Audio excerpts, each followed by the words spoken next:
fruit juices will be helpful, but without water, they will not give any health at all.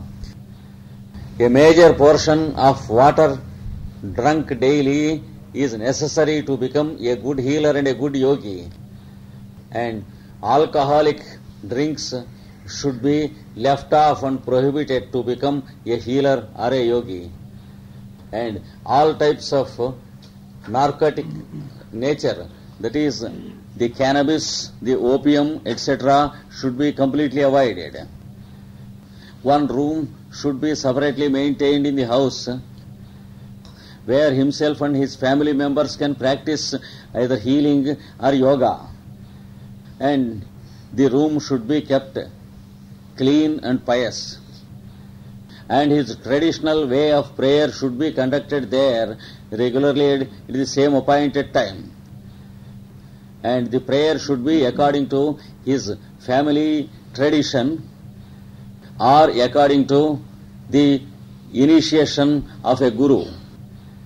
And the uniformity in prayer should be maintained. The type of prayer should not be altered often.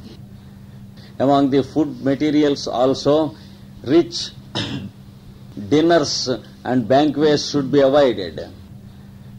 Green vegetables and raw uncooked foods should be taken more and more. And spicy, costly dishes should be minimized. Quality of the food should be increased and quantity should be reduced. The carbohydrates and the starches should be reduced, and proteins and vitamins should be increased. This is one aspect. Other aspect is you should change your clothes when you come out into your shrine room. When you have a separate set of clothes in the shrine room, it is the best way to practice healing, because impurities are not only physical, they are also astral, etheric and psychological. All these should be prevented. They can be prevented only by changing the clothes before you enter into the shrine room, and wash your hands and feet before you enter into the shrine room. If it is not possible to maintain a shrine room in every house, you can make it possible by having one hall for a group of practitioners. There may be a hall where healing and yoga can be practiced, but the same purity should be maintained. The hall should be kept pure, and some perfume and incense should be there in the hall, and it should be a little ventilated so that air comes into the hall. Otherwise, you know what happens. When we begin to practice yoga or healing in a hall, after half an hour, the oxygen in the hall will be exhausted, and we will be breathing out and breathing in the same foul air again and again. And the result is vertigo, not healing. When we close our eyes and begin to practice meditation, we will feel some strange vertigo in our eyes, and we may deceive ourselves that it is samadhi. Insufficiency of oxygen leads into a toxic type of samadhi.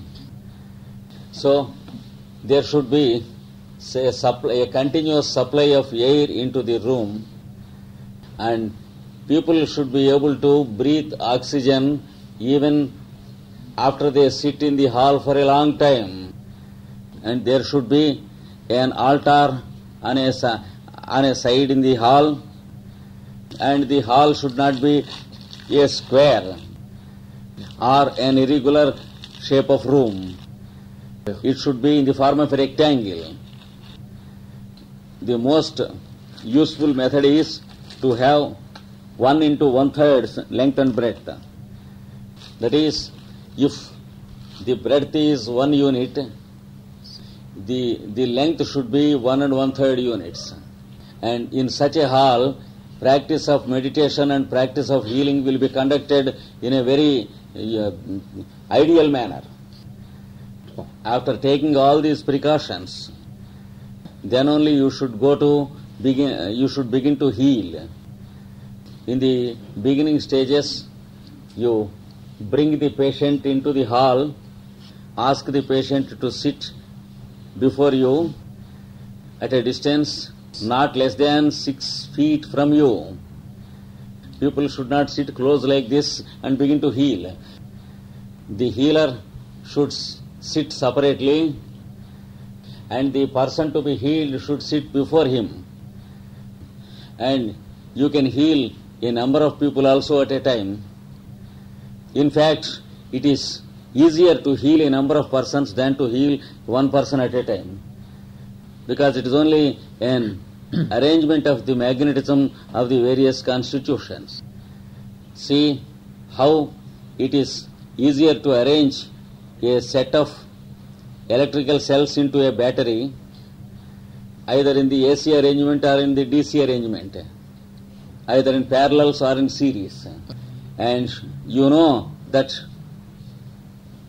a group of generators arranged will give a greater energy than a single generator. Same is true with our human constitutions also. If you make people sit in rows uniformly, so that one sits at the back of the other in a perfect row, and then another row, a third row, so that the vertical and horizontal rows are uniformly arranged, then they are ready to allow healing magnetism flow. If you daily make a group of people to sit like this and meditate or pray, they begin to get healed. The secret is you need not heal them. They begin to get themselves healed. It is because of the arrangement in which you made them sit. You have to sit at a distance facing them, a bit higher than they sit. Your head should be in a higher level than the heads of those who are to be healed. If you sit horizontally in a line with others, you will not be able to heal. Even an expert in hypnotism cannot hypnotize a person who is sitting on a higher level from himself. So, just as in hypnotism you have your own method of ease and comfort, similarly in healing also you have your own method of ease and comfort. And the best way is for you to have something to sit upon, a bit higher than others who are to be healed. Then you close your eyes and ask others also to close their eyes. Then you practice your own daily practice, that is observing your own respiration and invoking the mantra Soham in your respiration. This is the process in which you have to make others sit. And then the best process to heal is given by the ancients. I will explain it here. When you sit in prayer daily, you turn to east and sit down, close your eyes, make yourself comfortable at the time of sunrise. Imagine that the energy is flowing from the sun to the center of your eyebrows. Then imagine that it is entering into your head through your eyebrows, and then it is gradually descending into your heart center. Then from the heart center it is expanding into all parts of your body, resulting in an experience of comfort and relaxation. This is the practice you have to do when you want to become a healer. Then when the person to be healed is before you, you should imagine that the same force is traveling from you, from your heart center to the brow center of the person to be healed, and from his brow center it enters into his heart center. and from his heart center it expands throughout his body, causing comfort and relaxation to all parts of his body. This is the process with which you have to heal. So the healing magnetism starts from the sun. It enters into you through your brow center. From your brow center it enters into your brain. From your brain center gradually it descends into your heart. From your heart it expands into every part of your body. And from your heart center it forms a line of force again and enters into the brow center of the person to be healed. And from there it enters into his head center. From there it descends into his heart center. From there it expands into all parts of his body, causing relaxation and comfort. And this heals the person. Healing is possible in the first steps only when the diseases are nervous and mental. Temporary indispositions will be easily healed. Fever and headache will be very easily healed. Hypertension will be healed. Any pain or discomfort in any part of the body can be very easily healed. But diseases having deep-seated causes cannot be healed. As you gain experience in life in later years, you will be able to heal those diseases also by creating a healing center in the person to be healed. It takes 1 year or 2 years in such cases to get healed, but that's no disqualification. Even in the case of medicines, sometimes treatment takes 10 years and 15 years or 20 years. And even then there are cases that are not cured by medicine. So when the doctors are not ashamed of that, you have no business to get discouraged. Know the art of creating a healing center in the person to be healed himself. The one thing you should practice in the positivism of healing is don't develop dependency in the healer, in the person to be healed. No. See how the professional doctor tries to make the patient dependent upon himself. See how the professional doctor has an art of making the patient always doctor addicted. You should not have the same mentality with the person to be healed. If the patient learns to believe that he has to come to you every day to get healed, it's not a healthy type of healing. First of all, before you can induce confidence in him, you ask him to come and sit with you for about a month or 2 or 3 months. For some people, 1 week will be enough. For very sensible and sensitive people, 2 or 3 days are enough. But there are people who want 2 or 3 months before they gain confidence in themselves. They feel cured and they get cured. But any time, whenever they are having any discomfort, they feel like running to you or telephoning to you. Such a mentality should not be encouraged. You should make the person believe and understand that the healing center of magnetism is within himself and not within the healer. That is called the right type of healing. Confidence is the one which heals. The idea sent through a line of confidence forms the line of force which rearranges all the forces in him in a correct way. Every thought current rearranges the forces of the body. Our everyday thoughts are also changing the directions of our forces in our constitution. Our everyday thoughts are also forming lines of force that are changing the direction of force in us. But since our thoughts are not regular and organized, the lines of force we produce are suffering cross currents. One line of force comes in the way of the other, and the result is a fighting of lines of force in us, and we feel fatigued.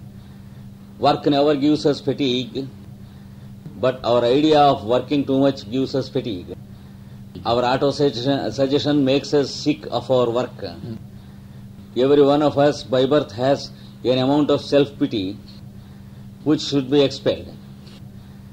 Everyone feels, poor fellow, I am working too much. I require to be encouraged. I want that other people also should work for me. Such dirty ideas will be working in us and causing discomfort, fatigue and disease. If there is real fatigue to the body, automatically the body indicates by sleep, and immediately you should go to sleep. All the other types of fatigue is only an auto-suggestion and the result of self-pity. All these things will go away when you become a healer, and you should induce the same thing in the person to be healed also. The greatest type of healing is to prepare healers and not to prepare patients, just as the medical practitioner, professional medical practitioner does. It may be the daily prayer of a medical practitioner every morning, going to the altar of God and saying, "My Lord, may the number of patients increase for me." Your prayer should not be like that. The prayer of a healer should be in such a way that the number of healers in this world should increase. The best way of getting healed is to become a healer. For the past 15 years, it is the experience of our doctors in India who are working in my clinics. As they begin to work in the clinics, dealing with the poor people and sick people, they begin to forget about their own maladies. And at the end of 1 year, they find themselves more than half cured of their chronic disease. At the end of 2 years, they feel they are almost cured.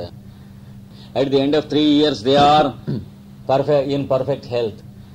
They are wondering how they are cured, because they never take medicines. It is only very rarely they take a dose of medicine when it is an emergency. Still, when you visit India, you can see how the doctors in our clinics are healthy, how they are gradually cured of their chronic diseases without medicines. So, a real healer should make a patient a healer, and that is the ideal of healing. I thank you all for the opportunity you have given me today. And if you practice healing on these lines, you can practice according to any method of healing. You can use any formula to heal according to your instructor. But the positive attitude is most important. And the absence of any negative attitude should be first practice. And the auto-suggestion that you are getting the disease of your patients should go away. And also the auto-suggestion that you are spending your energy when you are healing should go away. Many people believe that they are using their energy to heal. The result is they feel very weak after healing. It is also a result of auto-suggestion. It is not a fact that anyone uses his magnetism for healing. Healthy magnetism comes from the solar rays and enters into us every minute, day and night. Therefore, healing magnetism is no one's grandfather's property to be personally used. It is a foolish idea if we think that it is our energy that we are pouring. This idea gives a great cause of sickness and ill health. So this idea should also be removed. And the fact that the healing magnetism is got from the sun, and our body is absorbing energies from this space, from the air, and from the sun's rays, should be remembered and maintained. So the healing energy passes through us, not from us. If the electric wire thinks that electricity is supplied by it, it is wrong. Electricity is supplied through the wire, not by the wire. Similarly, healing magnetism is supplied through us, not by us. This is the sum total of healing. And the last point I want to impress upon you about healing is, we need not make a demonstration of healing while we are healing. We need not produce many gestures and postures like a dancer or the gestures and postures of a high priest. You can sit down in an aeroplane and silently heal the passengers because it is through you that the energy flows. If you find anyone fatigued in the aeroplane or the train or the bus, you can heal him. Anyone going in the street, if he is weak, you can walk behind him at a distance and silently heal him. In your experience, you will find many miracles and wonders. And a real healer never makes an advertisement of his healing. Of course, a professional healer, he has to make an advertisement of his healing because he lives upon it. But for all of you, people like you, you can do the healing service without any noise. In the routine of 24 hours, you can heal any number of people in this busy world, especially those whom you meet daily, like your colleagues in the office, or your teachers or your students. You can heal them at first. After 1 or 2 years, you will find them quite healthy. They need not know the cause. They need not give you a diploma. It is nature that confers upon you the real diploma because you are not a professional healer. This is all about healing, but in short, because our time is short. Thank you all.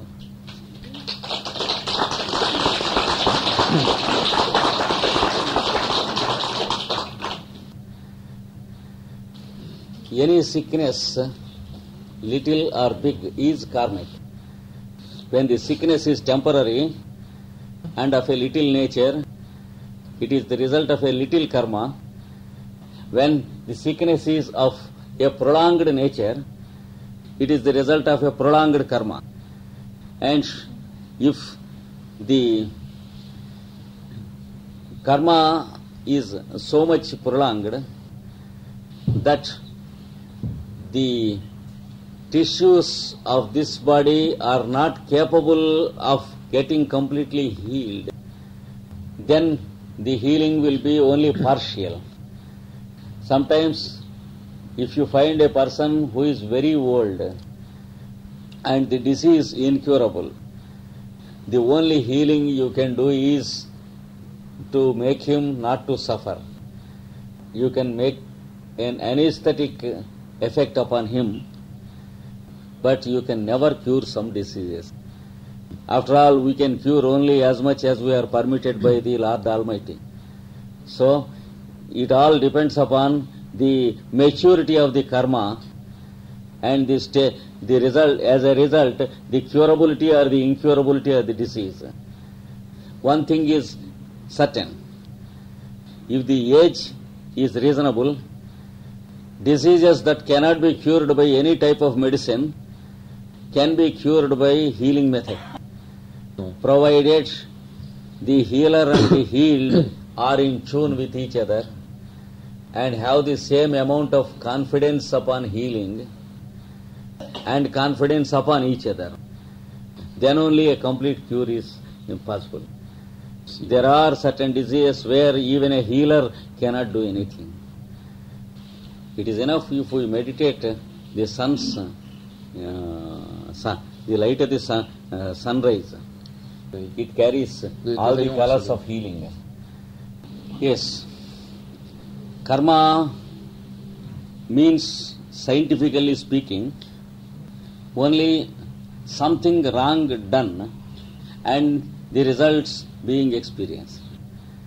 And the science of karma teaches us that good karma is also done by us, just as bad karma is done by us, and just as bad results are experienced, good results are also experienced. And healing is a good karma, and it doesn't require any enquiry, because human welfare is God's first thought. The moment we have the pious idea to heal or relieve somebody from suffering, makes us enter into the kingdom of God and work as one of His. So, all the karma is subordinate to God's will, and unless God permits the other fellow to have his good karma done, he cannot come into the presence of a good healer unless he has a good karma done in the past. And as its result, he comes to the purview of a good healer, and nothing need be doubted about it. Exactly, that is what I meant in the end of the lecture. That is to invoke the people individually when we begin to practice, and in a group after some practice, and after some experience we can heal people sitting with us even without their own knowledge. And daily when we complete our meditation of healing, we invoke healing of all those who are unhappy on this earth. Maitreya has given that mantram to be uttered by all healers. The mantram runs like this: Lokas samasta sukhino bhavantu. That is, Lokas samasta means all planes of existence on this earth. And the beings that are on the planes, sukhino bhavantu. That means may they receive happiness, comfort and health. It should be daily uttered when we get up from our meditation daily. So that is the duty of a healer, to send a healing invocation to all those who are living on this earth. At the same time, some people require some confidence to get themselves cured. They come to you and they ask you to heal. In their cases, you have to conduct a ritual-like procedure. It is not for you, but for them to invoke confidence in themselves. So whatever is required for the psychological plane of that person to be healed,